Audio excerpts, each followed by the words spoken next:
Ya, sejumlah petinggi partai politik dan calon presiden ini makin sering bersilaturahmi menjelang pemilihan presiden 2024. Ada yang sudah siap berkoalisi, tapi tidak sedikit yang masih menjajaki. Sebenarnya bagaimana saudara peta koalisi saat ini? Mari kita bahas dalam diskusi.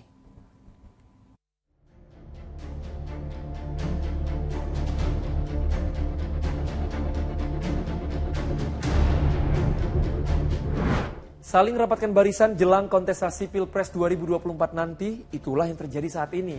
Ya, para ketum dan petinggi partai politik ini sowan sana-sini untuk memperkuat koalisi. Sebenarnya apa yang terjadi pada peta koalisi saat ini? Yuk kita bahas dalam diskusi.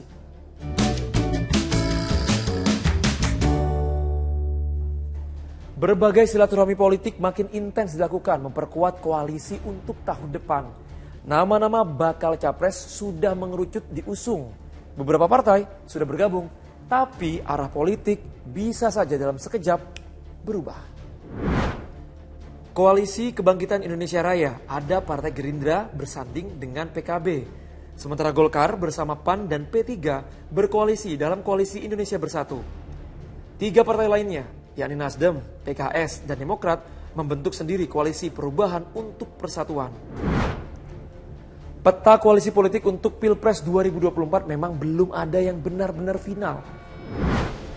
Politik itu cair, bisa berubah sewaktu-waktu. Makanya ketum parpol masih sowan sana-sini untuk memperkuat koalisi. 3 April 2023, silaturahmi politik digelar Partai Golkar dan Partai Kebangkitan Bangsa di kawasan Senayan, Jakarta.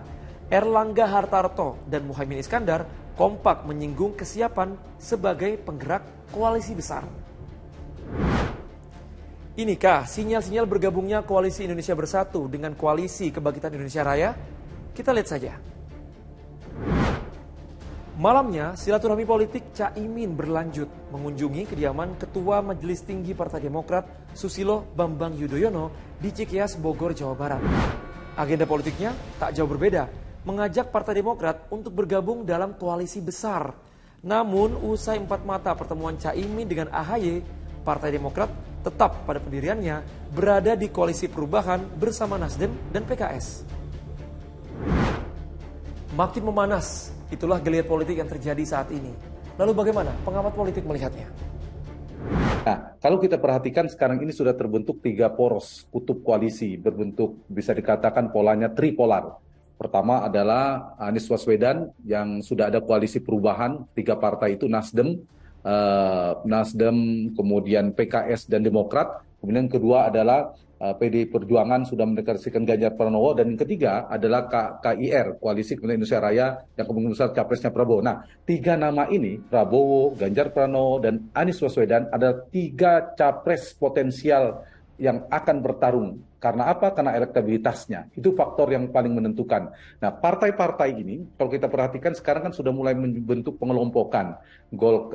Misalnya sekarang PD Perjuangan dan P3 ke Ganjar, kemudian 3 partai tadi ke Anies Baswedan. Pertanyaan sekarang KIB, Koalisi Indonesia Bersatu, yang P3-nya sudah terpental, ini kemungkinan bergabung bersama dengan Ganjar. Nah, pertanyaannya Golkar dan PAN. Golkar tampaknya lebih besar peluangnya akan bergabung dengan Prabowo Subianto sebagai capres di KKIR. Tinggal PAN peluangnya masih 50-50, yang mereka membangun koalisi, kemungkinan KKIR ini bergabung ke KIB dengan narasi koalisi besar. Itu peluang terbesar pergerakan politik per hari ini, Mas Rizal. Tapi bisa juga KIB di mana Golkar dan PAN itu potensial bisa juga membentuk koalisi sendiri. Meskipun saya tidak begitu yakin. Kenapa? Karena tidak ada variabel capres kuatnya di sana. Atau bisa jadi berubah polanya ketika ada satu partai di koalisi perubahan yang tertarik masuk ke koalisi Prabowo tadi. Nah, kalau itu yang terjadi, tripolar tadi bisa menjadi bipolar. Menjadi 2 kekuatan peta politik, 2 kutub bertarung karena ada salah satu yang gagal maju. Meski PDI Perjuangan tidak atau belum berkoalisi dengan siapapun, safari politik tetap berjalan. Bakal calon presiden yang diusung PDI Perjuangan, Ganjar Pranowo, mengunjungi kediaman Mustasyar PBNU Gusmus. Pertemuan berlangsung tertutup. Presiden Joko Widodo pernah menyebut 7 nama potensial yang cocok mendampingi Ganjar Pranowo. Nama-nama tersebut antara lain Erick Thohir, Sandiaga Uno, Mahfud MD, Ridwan Kamil, Muhaimin Iskandar atau Caimin, Erlangga Hartarto, dan termasuk Prabowo Subianto. Nah itu kalau bakal calon presidennya Ganjar Pranowo. Gimana kalau Prabowo Subianto juga ikutan nyapres? Nah kira-kira siapa nih nama-nama bakal calon wakil presiden potensial yang ikut meramaikan Pilpres 2024 nanti? Nah, kalau kita bicara nama, dari data-data survei yang beredar, termasuk survei Poltreking Indonesia yang baru kami lakukan, ada beberapa nama yang mirip beririsan dengan yang disebutkan oleh Pak Jokowi ketika rekan-rekan media bertanya kepada Jokowi siapa yang pantas menjadi wakilnya Ganjar. Ini sama, bisa menjadi Ganjar, menjadi potensial menjadi wakilnya Mas Ganjar, juga potensial menjadi wakilnya Pak Prabowo. Karena Mas Ganjar dan Pak Prabowo itu berada di kubu Pak Jokowi menyasar potensi yang relatif sama. Karena itu nama-namanya juga potensial untuk Cawapres 2 ini.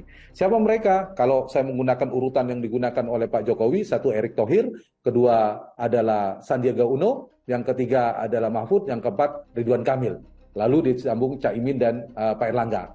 Nah, kalau diperhatikan di survei kami yang top 3 di 3 besar itu ada nama Erick Thohir, Pak Erik, Pak Sandi, dan Pak Ridwan Kamil, Pak RK. Nah, 3 orang ini paling potensial secara elektabilitas. Nama-nama yang saya sebutkan tadi adalah figur-figur yang memiliki elektabilitas.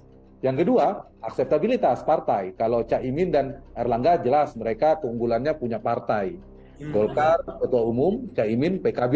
Kemudian yang kedua, dari sisi logistik jangan lupa.